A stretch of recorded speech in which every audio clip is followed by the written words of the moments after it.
Yes, a couple of days left of summer left.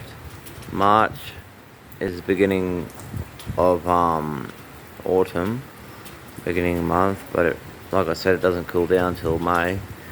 But it's only about 24 degrees, 90% tropical humidity. You see, all this rain is coming from that tropical cyclone up north that's brewing up, and all this flash flooding, torrential rain, all that. It's been raining for a couple of days now, and there's been a fair bit of flooding.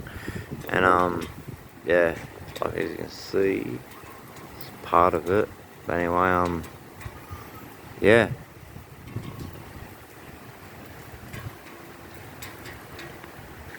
Tropical rain.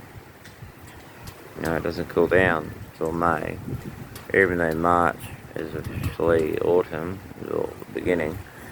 But yeah, it doesn't cool down till May. But other than that, May is the end month of autumn, and yeah, yes, where's the year gone already? Anyway, that's what we get, eh? All that flooding.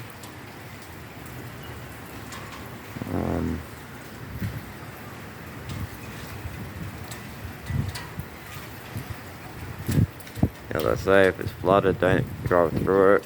It's not worth it. Seeing on the news lately, people have to be like people have got their cars stuck. People have died in flooded roads, and yeah, or is the wet season at the moment. And like I said, there's a tropical cyclone brewing up north. Far tropical north, and yeah, that's about it. After all this rain's over and done with, it's going to be hot again and humid. Still going to be feeling like summer till at least like mid-April, or maybe the end of April even.